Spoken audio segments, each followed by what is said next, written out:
Daniel and the Lion's Den. King Darius was the third king that Daniel served under. One day King Darius decided to appoint very clever men to help him lead his country. Daniel was one of these very clever and important men. In fact, Daniel was not only the cleverest of them all, but he was the favorite of the king himself.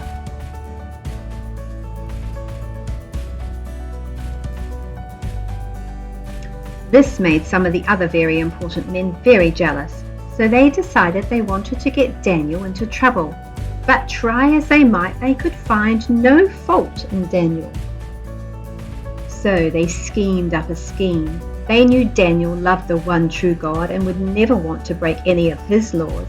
So they set about persuading the king to make a law that no one could pray to any other god or person for 30 days except for the king himself. The king, being a little bit vain, thought that this was a great idea. "That sounds wonderful," he said. "Let's make it a law that cannot be broken." So the very important men smiled wickedly and set about making the law a law.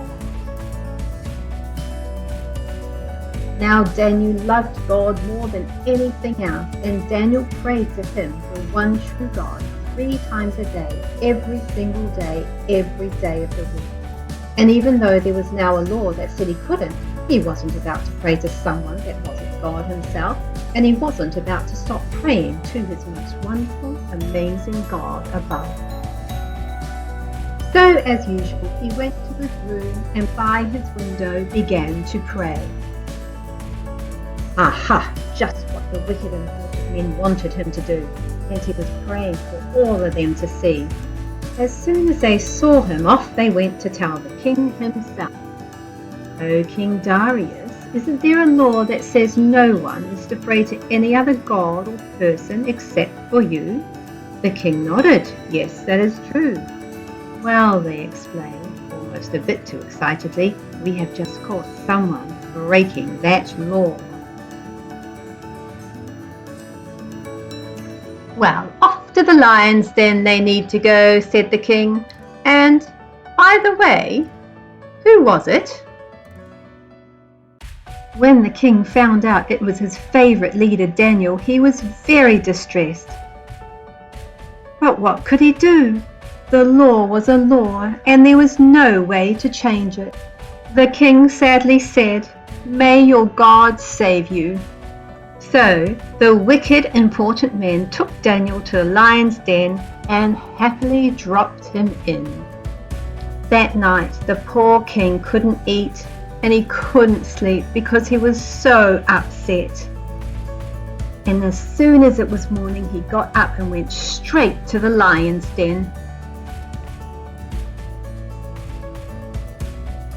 And he yelled down, "Daniel, Daniel, has your God been able to save you?" And Daniel replied, "Yes, my God has saved me. He sent his angel to shut the lions' mouths." The king called for Daniel to come out at once, and Daniel did, and when he came out, he didn't even have a single scratch on him.